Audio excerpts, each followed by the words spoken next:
Thanks for watching. Don't forget to like, comment, share and subscribe to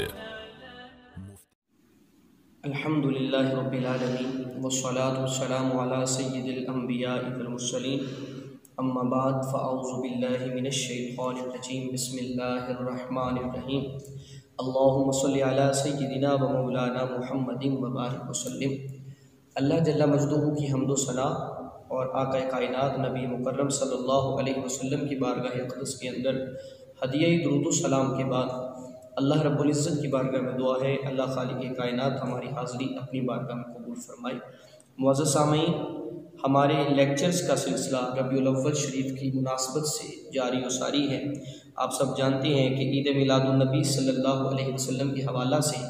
Quranic education centre کے plate form سے حضور شیخ الاسلام professor doctor محمد طاہر القادری کی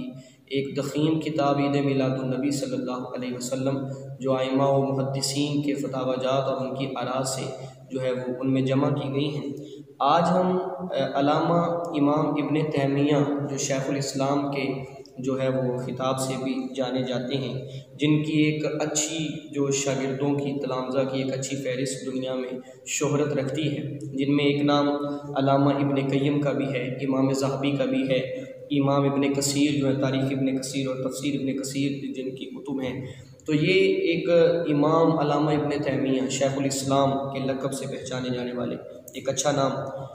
آپ میلاد النبی صلی اللہ علیہ وسلم کے حوالہ سے آپ نے بھی کچھ جو ہے وہ باتیں ارشاد فرمائی ہیں۔ یعنی اگر دیکھا جائے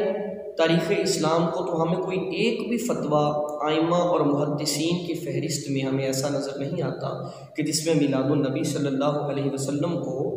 جو ہے وہ حرام کہنا تو چلے بہت ڈیپلی جا کر یہ بات بنتی ہے، کسی نے مکروہ تک نہیں کہا، یعنی اس عمل کو کسی نے مکروہ بھی قرار نہیں دیا۔ ایسے ائمہ کے فتاوی جات موجود ہیں کہ لوگوں نے اس کو ایک امام تو ایسے ہیں کہ وہ کہتے ہیں کہ یہ وجوب کا درجہ رکھتا ہے کیونکہ اس سے نبی پاک کی قربت بڑھتی ہے، نبی پاک کی محبت حاصل ہوتی ہے، جبکہ علامہ ابن تیمیہ شیخ الاسلام علامہ ابن تیمیہ حنبلی المسلک ہیں۔ آپ فرماتے ہیں یہ لکھتے ہوئے میلاد النبی صلی اللہ علیہ وسلم پر آپ کی کتاب ہے اقتضاء الصراط المستقیم، اس کے پیج نمبر 294 پر آپ لکھتے ہیں کہ عیسائی لوگ حضرت عیسیٰ علیہ السلام کی ولادت کا دن مناتے ہیں، اس طرح ان کی دیکھا دیکھی یا حضور صلی اللہ علیہ وسلم کی محبت و تعظیم کے باعث بعض لوگ ولادت باسعادت کا دن مناتے ہیں۔ اللہ تعالیٰ ان کو اس پیار، محبت اور اہتمام اور کوشش پر جزا دینے والا ہے۔ اب آگے لکھتے ہیں دوسرے مقام پر اسی کتاب کی کتاب ذہن میں رکھیے گا، اقتضاء الصراط المستقیم، اسی کے پیج نمبر 297 پر لکھتے ہیں کہ چنانچہ اس دن کو اہتمام سے منانا، اس کی تعظیم کرنا، حسن نیت اور حضور صلی اللہ علیہ وسلم کی محبت کی وجہ سے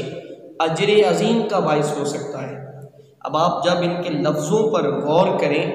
تو کہیں پر بھی ہمیں کوئی ایسا پہلو نظر نہیں آتا کہ جس کو دیکھتے ہوئے آج ایک خاص مکتبہ فکر، جس کو دیکھتے ہوئے موجودہ کنڈیشن میں جو میلاد النبی منایا جاتا ہے، سیلیبریٹ کیا جاتا ہے، اس کو مشکوک قرار دیا جائے یا اس کو حرام کہا جائے یا اس کو بدعت کا نام دیا جائے یا کوئی بھی اور ایسا فتویٰ اس کے لیے جاری کیا جائے کہ امت کو نبی مکرم صلی اللہ علیہ وسلم کے جو ساتھ قربت ہے اس قربت کے رستے میں اس کو حائل کیا جا سکے۔ تو احباب ذی وقار، ولادت مصطفیٰ صلی اللہ علیہ وسلم، میں نے پچھلے لیکچر میں بھی آپ سے یہ بات ضمناً عرض کی تھی کہ 200 سال پیچھے چلے جائیں تو آپ کو ایک بھی فتویٰ نظر نہیں آئے گا کہ کسی نے آج تک میلاد کا بھی سوال اٹھایا۔ یہ ہم سوچ بھی کیسے سکتے ہیں، ہمارے بیٹے کی اگر شادی ہو یا ہم کوئی خوشی سیلیبریٹ کریں، ہم جو ہے وہ برتھ ڈے اپنے بچوں کی سیلیبریٹ کرتے ہیں تو ہم کتنے ایکسپینسز اٹھاتے ہیں۔ اگر وہ چیزیں دیکھی جائیں تو وہ اگر ہم کر سکتے ہیں تو مجھے بتائیں کہ کیا کائنات میں آقا کریم صلی اللہ علیہ وسلم سے آپ کی ولادت باسعادت سے بڑھ کر بھی کائنات میں کوئی خوشی ہے؟ ولادت مصطفیٰ میں میرے آقا کے حسن و جمال کی باتیں ہوتی ہیں، آپ کے اختیارات کی باتیں ہوتی ہیں، آپ کے پیارے پیارے چہرہ اقدس کی، آپ کی واللیل زلفوں کی، یعنی آپ کے مکمل کمالات کو دنیا کے سامنے کھول کر رکھا جاتا ہے۔ تو احباب ذی وقار انشاءاللہ آپ کسی بھی امام کی ہسٹری کو کھنگالیں گے، شیخ عبدالحق محدث دہلوی کو لے لیں، آپ اس کے علاوہ امام جلال الدین قطانی کو لے لیں، آپ شاہ ولی اللہ محدث دہلوی کو لے لیں، امام نووی کو لے لیں، امام سخاوی کو لے لیں، آپ امام حجر مکی کو لے لیں، کسی بھی امام کی نسب کو آپ دیکھیں گے، کسی بھی امام کے فتوے کو آپ پڑھیں گے تو وہ میلاد النبی صلی اللہ علیہ وسلم کے حق میں نظر آئے گا۔ کوئی ایک امام بھی ایسا نہیں تاریخ نے پیدا کیا کہ جو میلاد النبی صلی اللہ علیہ وسلم کے حوالہ سے جس نے آگے اس کی ایک لمبی فہرست